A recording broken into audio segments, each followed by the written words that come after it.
지난주에 우리는 하나님께 은혜 받은 사람들은 어떤 선택을 하는가라는 제목으로 함께 살펴보았거든요. 은혜 받은 사람은 어떤 선택을 했나요? 룻처럼 선택을 했죠. 하나님의 말씀을 어떻게 해요? 듣고 끝까지 지켜 인내하는 사람입니다. 하나님께서 그처럼 하나님의 말씀을 듣고 지켜 끝까지 인내하는 사람에게 은혜를 베푸시는 것을 볼 수가 있었어요. 오늘 본문의 말씀 역시 동일한 주제로 연결이 되어 있어요. 하나님께서 은혜를 베푸세요. 하나님의 은혜예요. 그런데 어떤 사람에게 은혜를 베푸느냐? 나오미와 룻을 통해서 하나님이 어떤 사람에게 은혜를 베푸는지를 보려고 합니다. 여러분, 은혜예요. 은혜이기 때문에 값없이 하나님께서 주시는 정말 공짜의 그 무엇입니다. 우리가 노력해서 얻는 것이 아니에요. 하나님의 주권이에요. 그런데 그 은혜를 받는 사람들이 있더라고요. 그래서 어떤 사람들이 은혜를 받는지를 아는 것은 참 또 중요한 부분이라고 생각이 됩니다. 19절부터 21절까지의 그 말씀을 함께 나누려고 합니다. 마침내 나오미와 그의 며느리 룻이 떡집 베들레헴에 도착하였어요.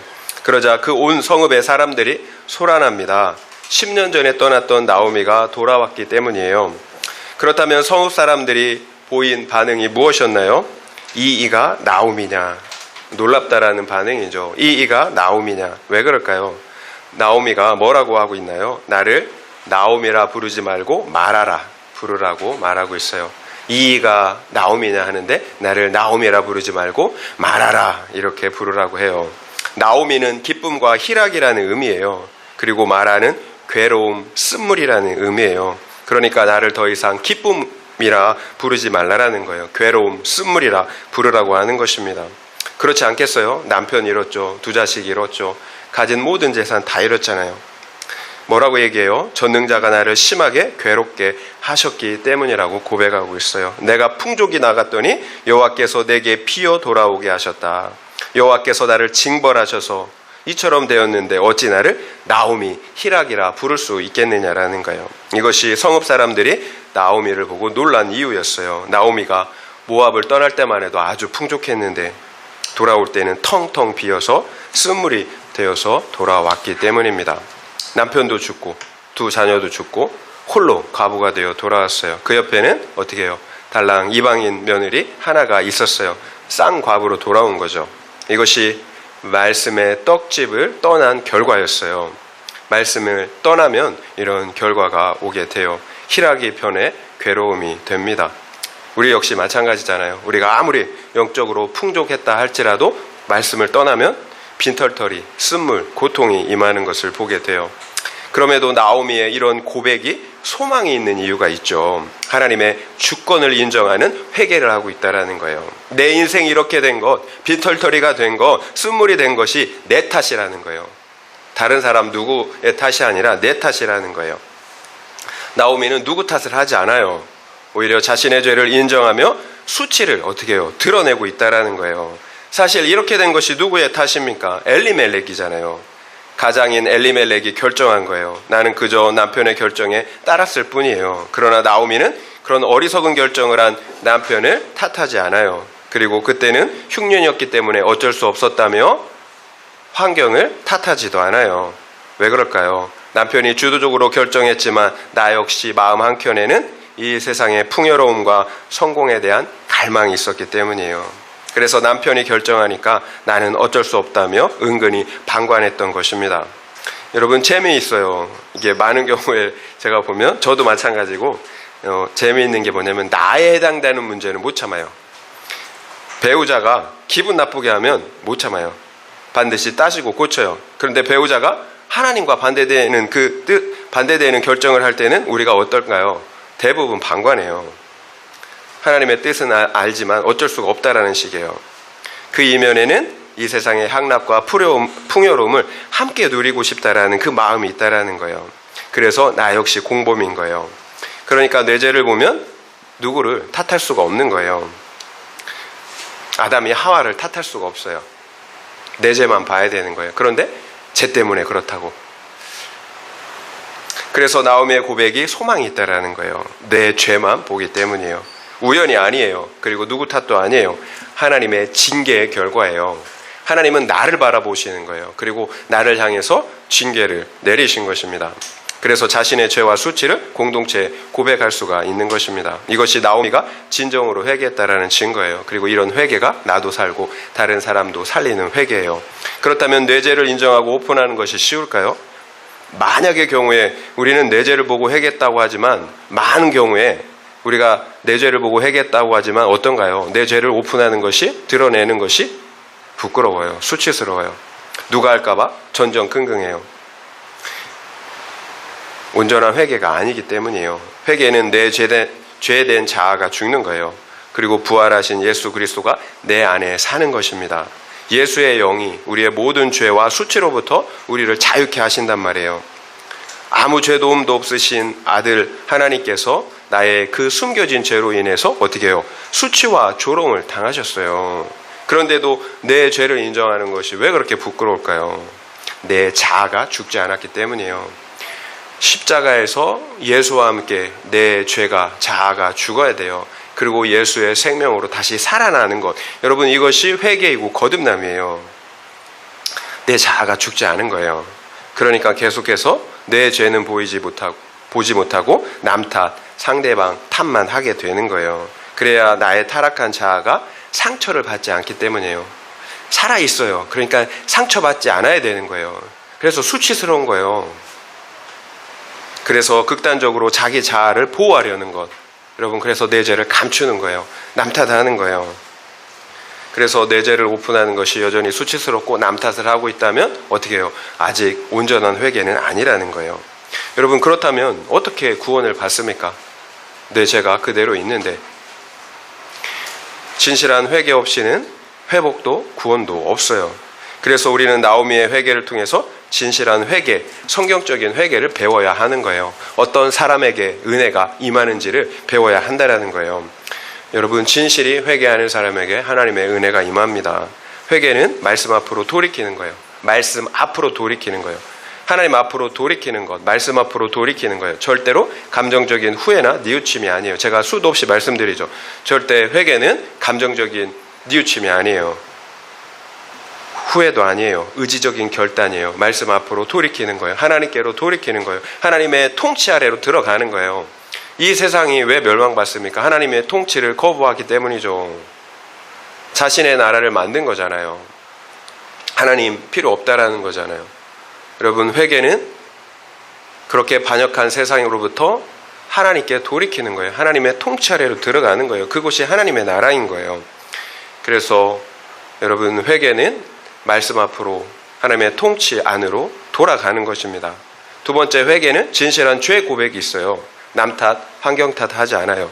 현재의 고난은 내 죄의 결과, 하나님의 주권적인 징계의 결과라는 거예요. 이 사실을 인정하는 거예요. 하나님 이처럼 진실이 회개하고 돌이킨 나오미를 회복하기 시작하잖아요. 피 한 방울 섞이지 않은 며느리 룻을 통해서 끝까지 봉양하게 하십니다. 여러분, 은혜예요. 누군가 나에게 은혜를 베풀고 있다면 여러분, 그것은 하나님이 그렇게 하시는 것입니다.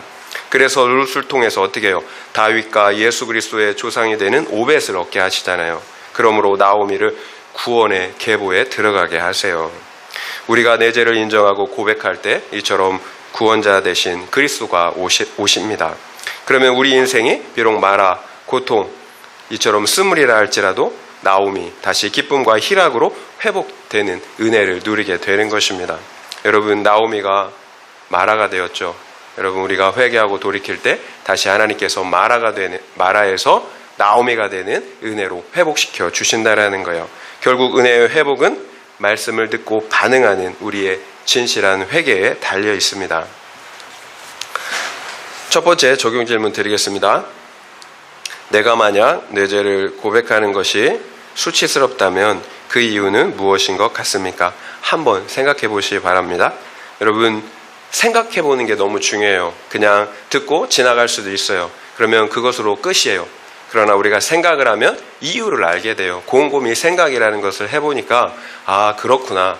여러분, 다 된 밥을 맨날 이렇게 설교를 다 된 밥을 먹잖아요. 근데 내가 해서 먹으면 여러분 그게 무엇인지 알아요. 그래서 여러분 한번 생각해 보시기 바랍니다. 내가 죄를 고백하는 것이 왜 그렇게 수치스러운지 한번 생각해 보세요. 22절 읽겠습니다. 22절이에요. 나오미가 모압 지방에서 그의 며느리 모압 여인 룻과 함께 돌아왔는데 그들이 보리 추수 시작할 때 베들레헴에 이르렀더라. 나오미가 며느리 룻과 함께 베들레헴에 돌아왔을 때가 바로 보리를 추수할 때였다라는 거예요. 보리를 추수하고 밀을 추수해요. 그러니까 처음 추수할 때 돌아왔다라는 거예요. 나오미는 빈손으로 돌아왔어요. 그런데 모든 것이 풍성한 추수할 때라는 거예요.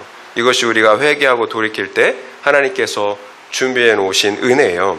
우리가 지금 빈 털털이라도 괜찮아요. 회개하고 돌이키면 하나님께서는 풍성한 은혜들로 베풀어 주세요. 계속 말씀드리지만 지금 중요한 것은 문제 해결이 아니에요. 당장 이것만 해결되면, 이 궁급함만 해결되면 다 끝날 것 같다. 아니에요, 여러분. 내가 회개하고 돌이키는 거예요. 문제 해결이 아니에요. 내가 회개하고 돌이키는 것입니다. 하나님 앞으로, 말씀 앞으로 돌이키는 거예요. 그러면 마라가 변해서 나오미가 되는 역사가 시작됩니다. 추수의 때가 되는 거예요. 내 영혼이 먼저 살아나요.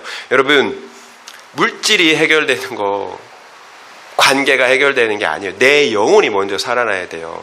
내 영혼이 먼저 추수의 때가 돼야 되는 거예요. 기쁨과 감사가 회복돼야 합니다. 믿음이 회복돼야 된다는 거예요. 내 영혼이 회복될 때 여러분 만사도 해결되는 줄 믿어요. 그렇다면 나는 지금 영적으로 추수의 때를 보내고 있는 것 같습니까? 아니면 여전히 텅텅 빈곤한 상태인 것 같습니까? 한번 생각해 볼 필요가 있겠죠.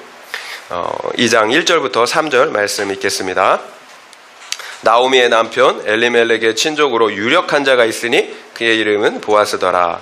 모압 여인 룻이 나오미에게 이르되 원하건대 내가 밭으로 가서 내가 누구에게 은혜를 입으면 그를 따라서 이삭을 주겠나이다 하니 나오미가 그에게 이르되 내 따라 갈지어다 하매 룻이 가서 베는 자를 따라 밭에서 이삭을 줍는데 우연히 엘리멜렉의 친족 보아스에게 속한 밭에 이르렀더라. 나오미의 남편 엘리멜렉의 가까운 친족 중에 누구예요? 유력한 자가 있어요. 그 이름은 보아스라고 합니다. 힘 있는 자가 있는데 그 이름이 보아스라는 거예요. 그런데 왜 갑자기 엘리멜렉의 친족 보아스라는 사람이 등장할까요? 보아스라는 이름은 그에게 능력이 있다라는 의미라고 합니다. 하나님의 은혜가, 하나님께서 회복하시는 그 은혜가 보아스를 통해서 주어지기 때문이에요. 그래서 지금 엘리멜렉의 친족 보아스가 거론되고 있는 거예요. 하나님께서 은혜를 베푸십니다. 그런데 그 은혜가 사람을 통해서, 환경을 통해서 우리에게 주어진다라는 거예요. 여러분, 그러니까 환경을 통해서, 사람을 통해서 은혜가 올 때 그 사람만 보지 마시고 그 배후에 계신 하나님을 바라보시길 바라요. 나오미와 룻이 베들레헴에 도착했는데 현실은 어떤가요? 빈손이잖아요. 지금 당장 한 끼를 걱정하는 상황이란 말이에요. 그러니까 룻이 뭐라고 합니까? 시어머니 나오미에게 내가 밭에 나가서 누구에게 은혜를 입으면 그를 따라가서 이삭을 주겠대요. 그러자 나오미가 룻에게 가라고 합니다. 나가서 이삭을 주라는 거죠. 그런데 룻이 우연히 나가서 이삭을 주는데 우연히 엘리멜렉의 친족 보아스의 밭으로 가게 되었다라는 거예요. 성경은 우연이라고 말하고 있어요. 그러나 우리는 알고 있잖아요. 이것이 우연이 아니라는 사실을. 여러분, 우연이가 아니라 필연이에요. 필연. 하나님께서 나오미와 룻에게 은혜를 베푸시기 위해서 보아스의 밭으로 가게 하신 거예요. 인도하신 거예요. 이스라엘에는 고엘이라는 기업 무름 제도가 있었어요. 어떤 사람이 가난하든지 어떤 이유에든지 기업을 잃어버리면 가까운 친족이 그 기업을 사서 그 사람에게 되돌려 주는 거예요. 회복해 주는 거예요. 그것이 토지이면 그 토지를 사서 회복시켜 주는 거예요. 만약에 몸이 팔릴 수도 있어요, 종으로. 그러면 그 몸을 사서 자유인이 되게 해 주는 거예요. 그리고 때로는 형제가 아들이 없이 죽으면 그 미망인과 결혼해서 아들을 낳아서 형제를 위해서 대를 이어주는 것입니다. 이것이 고엘 제도예요. 기업 무름 제도예요. 그런데 마침 여기 등장하는 보아스가 나오미의 남편 엘리멜렉과 아주 가까운 친척이었다라고 말하고 있잖아요. 결국 보아스는 나오미의 기업을 사서 회복해줘야 할 책임이 있는 기업 물을 자였다라는 거예요. 그것으로 인도하셨다라는 거예요, 하나님께서. 여러분, 여기서 질문 하나를 드리겠어요. 그러면 우리가 잃어버린 기업, 영원한 기업의 기업 물을 자가 누구인가요? 우리의 고엘이 누구신가요? 예수 그리스도잖아요. 결국 무엇을 알 수가 있나요?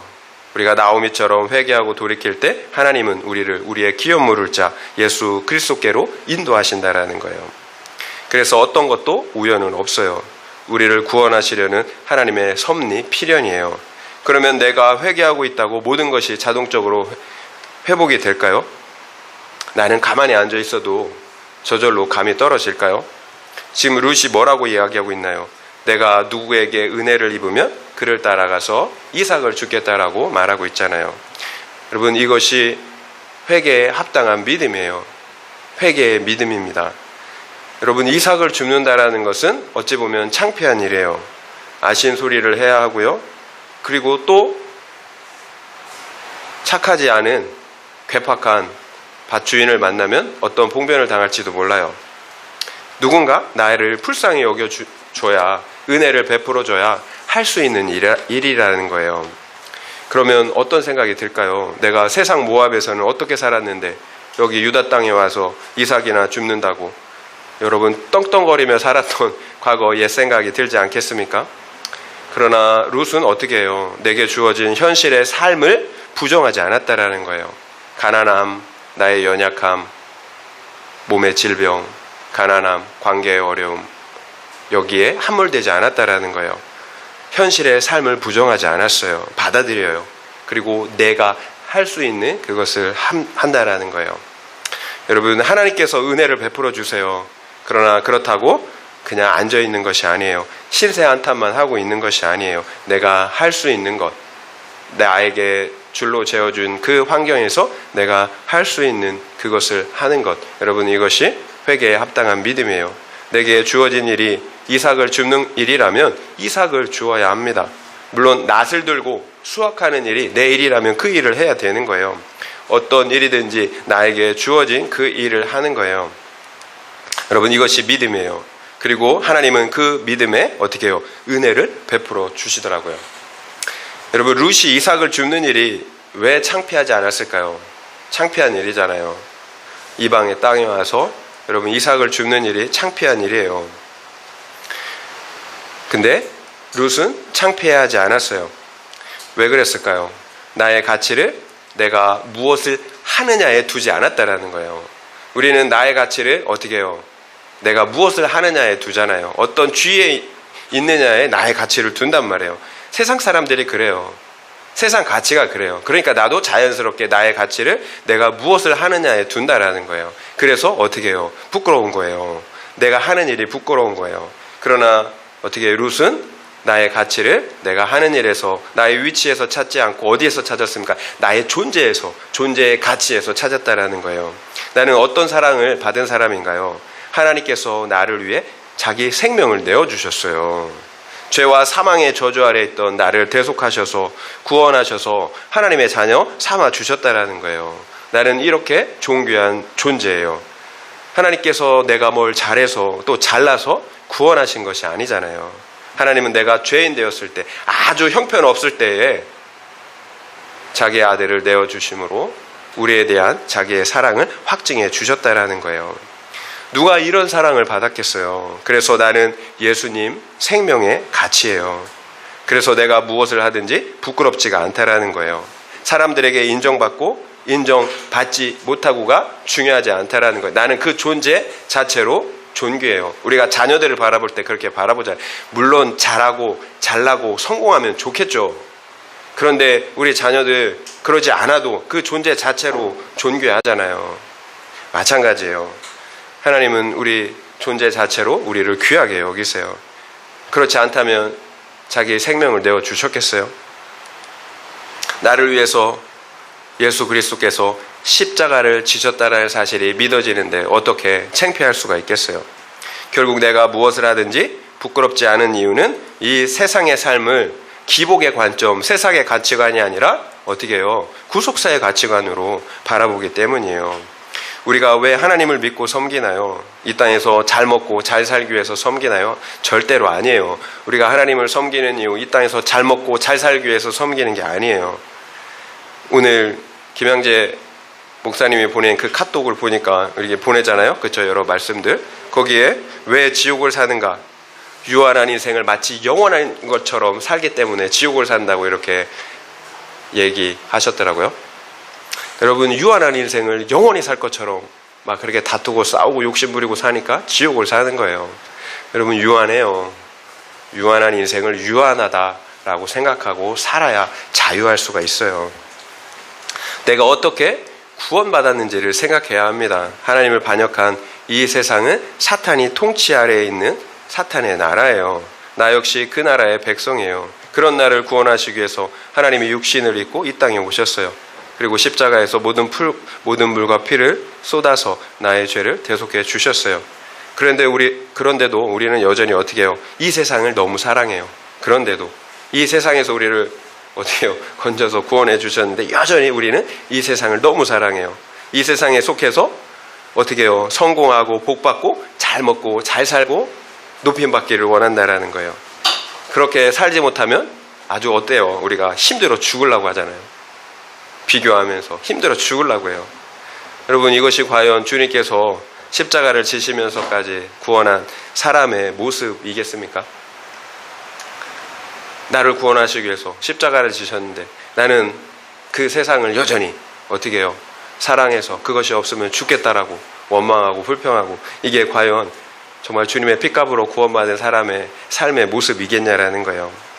어떻게 사는 게 정상일까요? 여전히 이 세상 나라 백성처럼 살아야 할까요? 아니면 거룩한 하나님 나라의 백성으로 살아야 할까요? 여러분, 생각해 보세요. 구원받은 하나님의 나라의 백성들이 이 세상 사람들과 조금도 구별됨 없이 살아간다면 과연 구원받은 것이 맞느냐라는 거예요. 하나님의 백성이 맞느냐라는 거예요. 뭐가 달라도 다르겠죠. 여러분, 세상 사람들과 뭔가 달라도 달라야 합니다. 여러분, 그것이 거룩이에요. 거룩과 구원을 이룬다라는 것은 다른 것이 아니에요. 죄로 인하여 파괴되었던, 잃어버렸던 하나님의 형상을 회복하는 것, 여러분, 이게 거룩이에요. 하나님 닮아가는 것, 여러분, 이것이 거룩이에요. 잃어버렸던 하나님의 형상을 회복해 가는 것, 이게 거룩이에요. 이것이 거룩이고 구원을 이루어 가는 것입니다. 여러분, 아버지가 거룩한데 아들도 거룩해야 되겠죠. 우리 안에 하나님의 씨가 있는데 어떻게 안 닮겠어요? 닮아요. 본성이 바뀌었어요. 강권적인 성령의 역사로, 거듭남의 역사로 본성이 바뀌었어요. 그래서 구원받은 자가 거룩과 구원을 이뤄가는 것은 당연한 결과예요. 당연한 결과. 오히려 구원받은 자가 죄를 지으며 사는 것이 더 힘들어야 되는 거예요. 그래서 우리가 회개도 하는 거예요. 우리가 실수할 수 있죠. 넘어질 수 있죠. 잘못할 수 있죠. 그런데 어떻게 해요? 회개하잖아요. 돌이키잖아요. 내가 잘못했다고 솔직하게 인정하잖아요. 본성이 바뀌었기 때문에 그런 거예요. 하나님의 본성으로 바뀌었고 바뀌어가고 있는 과정 중에 있는 거예요, 우리가. 결국 내 죄를 보고 회개한 사람들은 말씀드린 것처럼 내 죄를 오픈하는 것이 수치스럽지 않아요. 그리고 이삭을 줍는 것처럼 하찮은 일을 해도 부끄럽지가 않아요. 나의 존재는 하나님의 그 십자가 사랑에 있기 때문이에요. 그러면 누가 이삭을 줍는 일이 부끄러울까요? 내 죄가 온전히 해결되지 않은 사람이겠죠. 여전히 이 세상에서 잘 먹고 잘 사는 그 가치관으로 사는 사람들, 이 세상에서 잘 먹고 잘 사는 것이 목적인 사람들이 부끄럽겠죠.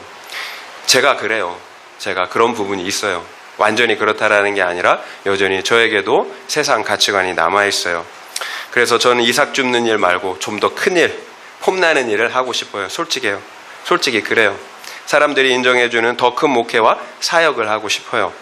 이것이 제 모습이에요. 그래서 내 뜻대로 되지 않은 것이 감사하다라는 거예요. 육체는 싫어하는데 내 영혼은 기뻐해요. 아이들과 나눌 때도 이야기했지만 만약에 제 뜻대로 목회가 잘 돼서 교회가 커졌다면 저는 제 안에 여전히 해결되지 않은 그 야망과 교만의 죄를 보지 못했을 거예요. 그러면 어떻게 될까요? 내 안에 있는 야망은 보지 못한 채 계속해서 어떻게 해요? 목회적인 그 야망을 가지고, 목회의 야망을 가지고 성공을 꿈꾸면서 교만한 그 목회자가 되었을 거예요. 성공하면 성공할수록 어떻게 해요? 그 교만은 점점 더 커서 자라서 나를 괴물로 만들었을 거예요. 사꾼 목사가 됐을 것 같아요. 그러면 어떻게 해요? 나도 죽는 거지만 성도들도 함께 살려야 할 성도들을 죽이는 거잖아요. 제가 그 사실을 하나님 앞에 가서 깨닫게 됐다면 어떻게 됩니까? 정말 끔찍한 일이잖아요. 그래서 여러분, 지금 이삭을 죽게 한 목회가 너무 감사하다라는 거예요. 이삭을 줍듯 한 영혼 한 영혼에 집중할 수 있는 이 상황이 감사하다라는 거예요. 여러분, 한 영혼에 대한 소중함을 몰라요. 제가 그래요.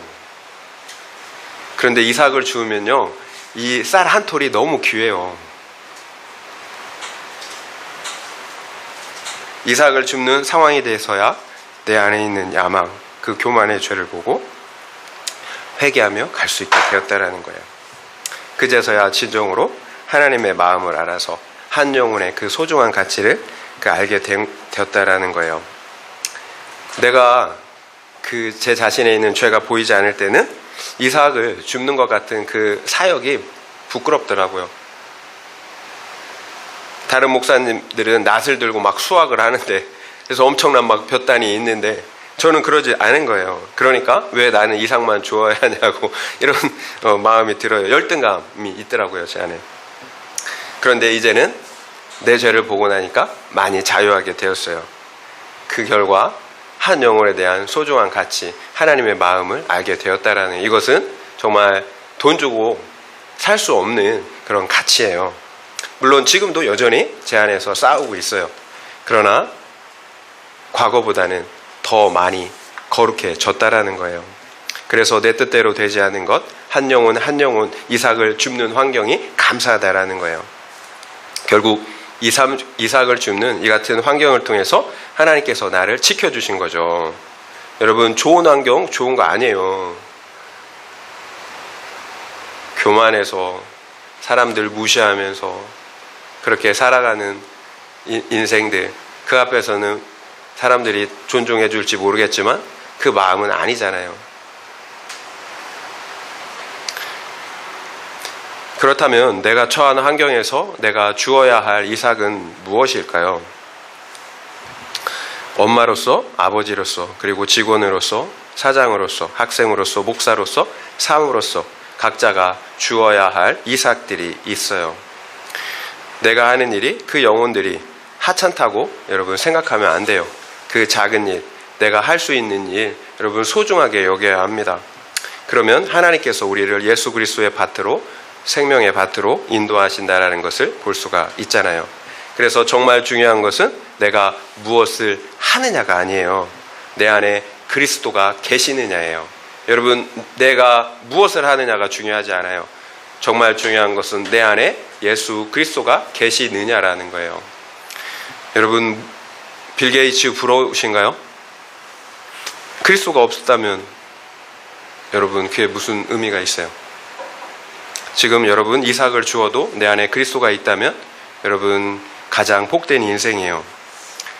내 안에 속죄의 기쁨, 구원의 기쁨을 누리고 있어야 합니다. 예수 그리스도가 계실 때 우리 안에 속죄의 기쁨, 구원의 기쁨을 누리게 돼요. 천국을 누리게 된다라는 거예요.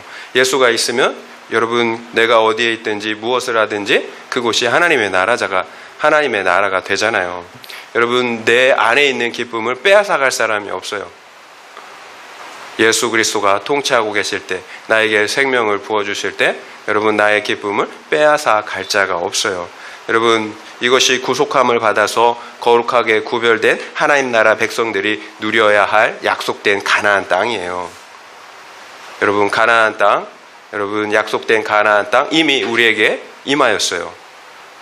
예수 그리스도의 속죄와 부활하심으로, 성령이 오심으로 우리 안에 이미 그 가나안 땅이 이루어졌다라는 거예요. 여러분, 우리가 세상에서 성공 못해도 재물이 없어도 괜찮아요. 그러나 이 가나안 땅, 하나님의 나라 기업만큼은 반드시 취해서 누려야 한다라는 거예요. 여러분, 그렇지 않으면 망하는 거예요. 그래서 여러분, 예수 그리스도를 취하는 인생, 여러분 무엇을 주고라도 예수 그리스도를 얻는 인생이 되시기를 바랍니다. 두 번째 적용 질문 드리겠습니다. 나에게 있어 이삭을 줍는 것처럼 하찮게 여겨지는 일은 무엇입니까? 그 일을 기쁨으로 하고 있습니까? 아니면 죽지 못해 하고 있습니까? 나에게 있어 이삭을 줍는 것처럼 하찮게 여겨지는 일은 무엇입니까? 그 일을 기쁨으로 하고 있습니까? 아니면 죽지 못해 하고 있습니까? 한번 생각해 보시기 바랍니다. 4절에서 7절 말씀 읽겠습니다. 마침 보아스가 베들레헴에서부터 와서 베는 자들에게 이르되 여호와께서 너희와 함께 하시기를 원하노라 하니 그들이 대답하되 여호와께서 당신에게 복 주시기를 원하나이다 하니라. 보아스가 베는 자들을 거느린 사환에게 이르되 이는 누구의 소녀냐 하니 베는 자를 거느린 사환이 대답하여 이르되 이는 나오미와 함께 모압 지방에서 돌아온 모압 소녀인데 그의 말이 나로 베는 자를 따라 단 사이에서 이삭을 죽게 하소서 하였고 아침부터 와서는 잠시 집에서 쉰 외에 지금까지 계속하는 중이니이다. 지금 보면 계속된 우연이 이어지고 있죠. 룻이 우연히 보아스의 밭으로 갔는데 또 때마침 보아스가 그 밭에 찾아오게 됩니다. 계속 말씀드리지만 여러분 우연이 계속 연결되고 있죠. 여러분 우연이 아니라는 거예요. 하나님의 구원을 위한, 우리의 구원을 위한 섭리예요. 보아스가 곡식을 베는 자들에게 여호와께서 너희와 함께 하시기를 원하노라 라고 이렇게 축복하고 있어요. 그러자 곡식을 베는 자들 역시 보아스에게 여호와께서 당신에게 복 주시기를 원합니다 라고 화답하고 있어요. 여러분 이 짧은 내용을 통해서 보아스가 어떤 사람이라는 것을 우리가 알 수가 있나요? 자신의 밭에서 일하는 그 아랫사람들에게까지도 어떻게 보아스는 인격적으로 대우한다라는 걸 볼 수가 있죠. 이것이 하나님을 경외하는 사람의 특징이에요. 그래서 믿음이 좋은 사람들은 무엇을 열심히 하는 사람들이 아니에요. 보아스처럼 그게 누구든지 인격적으로 배려하는 사람이에요. 믿는다고 하는 사람들이 종종 아랫사람들이나 식당 종업원이라고 함부로 하는 그런 사람들을 우리가 볼 때가 있잖아요. 내가 갑이니까 그런 사람들이 있더라고요. 그런데 하나님을 여러분 그렇다면 그것은 하나님을 경외하는 믿음은 아닌 거예요. 하나님을 경외하는 사람은 어떻게 해요? 모든 사람을 하나님의 형상을 가진 존귀한 자로 바라본다라는 거예요. 그래서 인격적으로 무엇을 하든지 인격적으로 대화하는 거죠. 여러분 내가 이삭을 줍는 게 부끄럽지 않은 것처럼 여러분 작은 일을 하는 사람들을 우리가 어떻게 무시하지 않는다라는 거예요. 여러분 이것이 우리가 이 세상 사람들과 구별되는 작은 구별됨이라고 저는 생각을 해요. 존중하는 거예요. 그게 누구든지 우리가 존중을 해야 됩니다. 그러면 상대를 존중하는 마음이 그냥 생길까요? 여러분 그렇지 않아요. 우리 내면, 우리의 본질이 바뀌지 않으면 존중이 쉽게 되지 않아요. 진실로 회개하고 거듭난 사람이 여러분 이렇게 존중하더라고요. 하나님의 씨로 하나님의 그 성품으로 바뀐 사람들이 자연스럽게 되는 거예요. 그냥 억지로 해서가 아니라 그 본질이 바뀐 사람들, 본성이 바뀐 사람들은 자연스럽게 다른 사람을 어떻게 해요? 인격적으로 대우한다라는 거예요. 여러분 보세요. 보아스가 자신의 사람들을 인격적으로 대우하니까 그 사람들 역시, 아랫사람들 역시 보아스를 진심으로 축복하잖아요. 여러분 다른 사람을 인격적으로 대하는 것이 내가 복받는 길이에요. 아랫사람들 역시 보아스를 통해서 여호와 하나님 경외하기를 배운다라는 거예요. 그래서 우리의 삶 속에서 그 말 한마디, 표정과 태도 하나가 너무나 중요한 거예요. 믿는 자로서 우리의 말과 태도가 중요하다라는 거예요. 내가 어떤 사람인지 말과 태도로, 삶으로, 그 행동으로 그대로 드러나기 때문이에요. 그러니까 사사기 시대라고 아주 절망적인 것만은 아니죠. 보아스처럼 신실한 사람들이 있었다라는 거예요. 하나님께서 이스라엘에 대해서 오래 참으시는 이유예요. 구루터기 같은, 이 보석 같은 한 사람이 있기 때문이에요. 여러분 한 사람이 있으면 하나님은 참으세요. 소망이 있기 때문이에요. 그런데 이런 한 사람이 없다면 소망이 없잖아요. 그래서 이 세상이 여러분 여전히 소망이 있는 것은 여러분 믿음의 사람들이 있기 때문이에요. 보아스가 룻을 보았어요. 거기서 이삭을 줍는. 그러자 사환에게 누구의 소녀라고 묻는 거예요. 못 보던 애가 있으니까, 소녀가 있으니까 궁금했던 것 같아요. 그러자 사환이 나오미와 함께 모압 지방에서 돌아온 모압 소녀라고 이렇게 이야기를 하죠. 이 소녀가 이삭을 죽게 해달라고 해서 이삭을 죽게 했는데 아침부터 와서 잠깐 집에서 쉰 것 외에는 지금까지 계속해서 이삭을 죽고 있다라고 이렇게 보고를 해요. 그러니까 룻이 이삭 줍는 일을, 이 하찮은 일을 어떻게 했다라는 거예요? 대충 했다라는 거예요? 아니죠. 성실히 최선을 다해서 했다라는 거예요. 이처럼 하나님께서 인정하는 사람은 사람들에게도 인정을 받아요. 룻의 입장에서 한번 생각해 보세요. 이삭을 줍는 것 아무리 열심히 해도 여러분 개갈이 안 나잖아요. 반면에 밭의 주인은 가만히 있어도 그 종들이 어떻게 다 추수해서 그냥 곳간에 들여주잖아요. 얼마나 피교가 되겠어요. 그런데 나는 그 밭에 종들보다도 못해요. 그러면 열등감에 빠지죠. 그만 포기하고 집에 돌아가고 싶었을 거예요. 또 내가 누구를 위해서 이 짓을 해야 하나 그런 생각이 들지 않겠어요? 시어머니 나오미 때문이잖아요. 그런데 내가 이삭을 주우러 간다고 하는데 시어머니 나오미는 뭐래요? 같이 가자고 하지 않고 너 갔다 오고 잘 갔다 오라고 이렇게 얘기하잖아요. 여러분 불만이 들겠죠. 그냥 확 팔자 고쳐볼까 뭐 이런 생각 들지 않겠어요? 그러나 룻은 그 하찮은 일을 최선을 다해서 했다라는 거예요. 룻이 그러면 그처럼 성실하게 최선을 다한 이유가 무엇일까요? 여러분 나오미에 대한 사랑이죠. 나오미에 대한 사랑. 시어머니에 대한 사랑이 있었기 때문이에요. 맡은 자가 구할 것은 충성이에요. 그러면 누가 충성하나요? 여러분 사랑하는 사람이 충성해요. 그 안에 사랑이 있는 사람, 주군에 대한 사랑이 있는 사람이 충성하는 거죠. 하나님께 대한 사랑이 있는 사람, 그리고 한 영혼에 대한 사랑이 있는 사람이 충성하는 거예요. 집에서 밥하고 빨래하고 청소하는 것, 그리고 직장에서 교회에서 허드렛 일하는 것. 어떻게 보면 왜 나만 하냐고, 왜 저 사람은 맨날 받아먹기만 하냐고 여러분 이렇게 생각할 수가 있어요. 그러면서 어떤 생각돼요? 아유 그러면 빨리 변하기라도 해야지, 왜 이렇게 안 변해? 이렇게 우리 입이 나온단 말이에요. 그런데 하나님은 그런 우리에게 뭐라고 말씀하시는 거예요? 내가 먼저 변화되라는 거예요. 내 안에 사랑이 없다라고 말씀하고 계신다라는 거예요.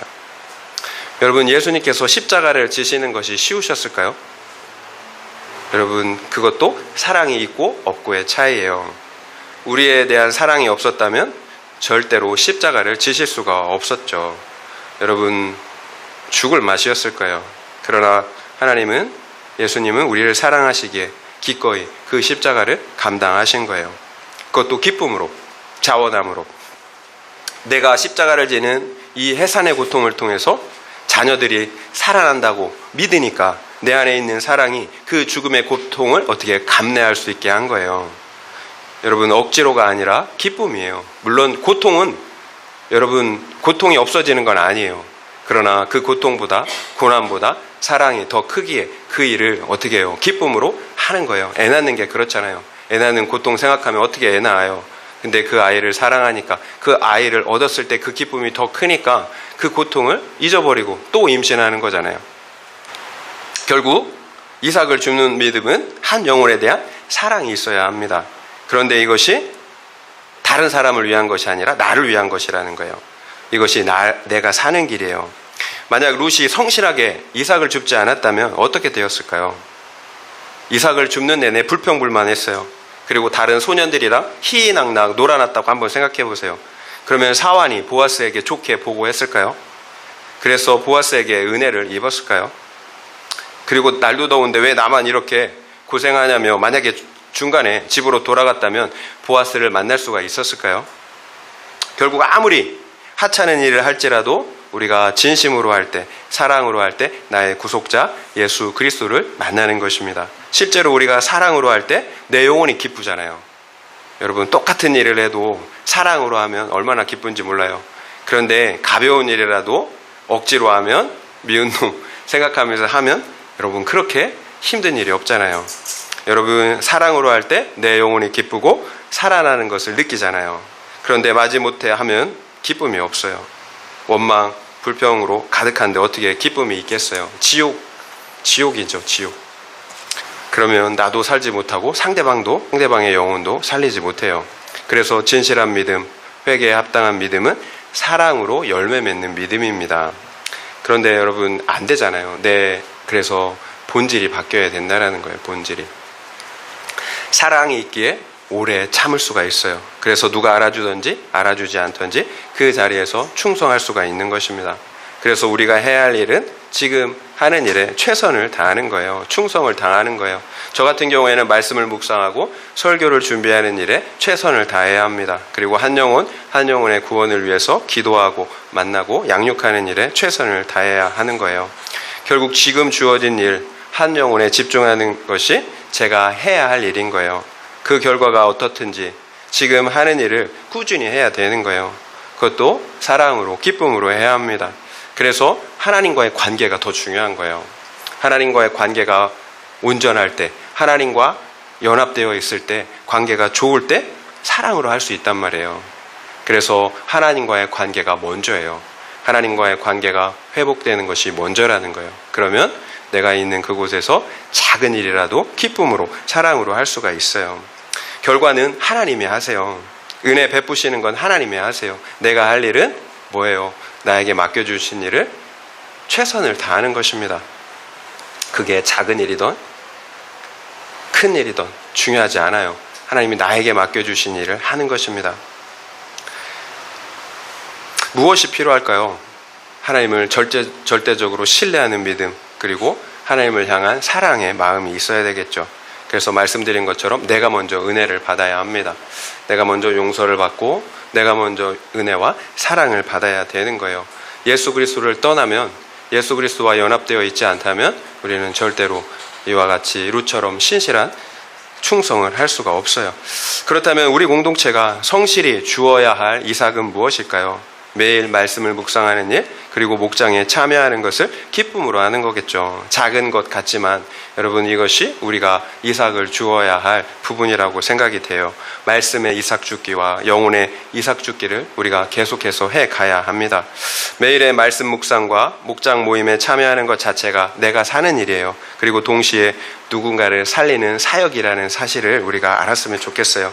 내가 살지 못했는데 누구를 살리겠어요? 기회가 주어져도 영혼을 살리는 구속사의 말이 아니라 오히려 죽이는 세속사의 말을 우리가 하고 있잖아요. 결국 내가 목장 모임에 참여하는 것 그 자체가 내가 사는 길이고 또 누군가의 영혼을 살리는 최고의 사역이라는 사실을 잊지 말았으면 좋겠어요.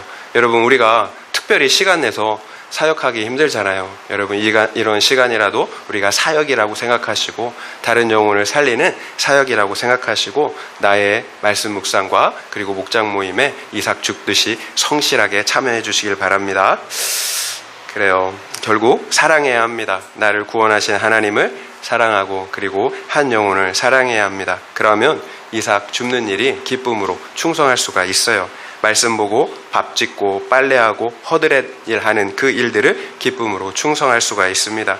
이것이 여러분 중요한 것, 나의 영혼이 사는 길입니다. 여러분, 그런 믿음 가지고 여러분 날마다 이삭 줍는 은혜가 있기를 바라요. 세 번째 적용 질문 드리겠습니다. 내가 구원해야 할 이삭들은 누구입니까? 믿음과 사랑으로 이삭 죽기를 하고 있습니까? 한번 생각해 보시기 바랍니다. 내가 구원해야 할 이삭들은 누구입니까? 믿음과 사랑으로 이삭 죽기를 하고 있습니까? 한번 생각해 보시기 바랍니다. 네. 그래요. 말씀을 마무리하겠습니다. 나오미가 모압에서 룻과 함께 돌아왔죠. 마침 그때가 보리를 추수하는 때였어요. 회개하고 돌이킬 때 하나님께서 풍성한 추수의 은혜로 회복시키신다라는 것을 우리가 알 수가 있었습니다. 그렇다면 그 은혜를 어떻게 회복시키셨나요? 룻이 이삭을 주우러 갔는데 우연히 기업 물을 자 보아스의 밭으로 가게 되었어요. 그리고 그 타이밍에 마침 기업 물을 자 보아스가 찾아와서 만나게 되었습니다. 이 모든 것들이 우연일까요? 우연을 가장한 필연이죠. 하나님의 구원의 섭리였어요. 하나님은 우리가 회개하고 돌이킬 때에 기업 물을 자 예수 그리스도께로 우리를 인도하신다라는 것입니다. 여러분, 이것이 참된 은혜예요. 이 세상에서 부와 명예, 행복을 얻는 것이 아닙니다. 우리의 구속자, 우리의 영원한 구속자 예수 그리스도를 만나게 해 주시는 거예요. 이것보다 더 큰 복과 은혜는 없어요. 그런데 그 은혜가 어떤 사람에게 주어집니까? 나오미처럼 진실하게 회개하는 사람이었어요. 그리고 룻처럼 믿음으로 순종하는 사람이었어요. 만약 룻이 이삭을 죽으러 가지 않았다면, 그리고 이삭을 성실하게 줍지 않았다면 과연 하나님께서 예비하신 그 은혜를 받아 누릴 수가 있었을까요? 아리송하죠. 하나님의 은혜인데 과연 누리지 못했을까? 여러분, 이거에 대한 답이 이렇다 저렇다, 여러분, 우리가 왈가벌가 할 필요는 없을 것 같아요. 왜냐하면 우리가 해야 할 일을 하면 되는 거잖아요. 우리의 구원은 하나님의 일방적인 은혜예요. 그러나 하나님은 우리에게 회개에 합당한 믿음을 요구한다라는 사실이에요. 내게 허락하신 환경 안에서 최선을 다하는 것입니다. 누구를 탓하거나 불만하는 것이 아니에요. 내가 할 수 있는 일이 비록 이삭 줍기 같이 하찮은 일일지라도 성실하게 감당하는 거예요. 그 일을 충성하는 것입니다. 여러분, 내가 선교사가 못 될 수 있어요. 목사가 못 될 수 있어요. 그러나 나에게 맡겨주신 그 일을 하면 그 충성에 하나님은 순도를 보시는 거지 무슨 일을 많이 하는지를 보는 게 아니에요. 어떤 마음으로, 선교사, 목사 일, 여러분 사꾼 같은 마음으로 할 수도 있어요. 그러나 밥 짓는 일 그 하나, 빨래하는 그 일 하나를 예수님의 마음, 하나님의 마음으로 할 수 있다라는 거예요. 하나님은 그 순도, 진실함을 보신다라는 거예요. 그러면 하나님은 그 믿음 위에 역사하세요. 그리스도가 오게 하십니다. 여러분, 그리스도가 오시면 우리의 심령이 어떻게 됩니까? 기쁨으로 넘쳐나죠. 속죄의 기쁨, 천국의 기쁨과 사랑으로 넘쳐난다라는 거예요. 여러분, 이것이 하나님께서 우리에게 약속하신 가나안 땅 천국이에요. 우리에게 이미 임한 하나님의 나라입니다.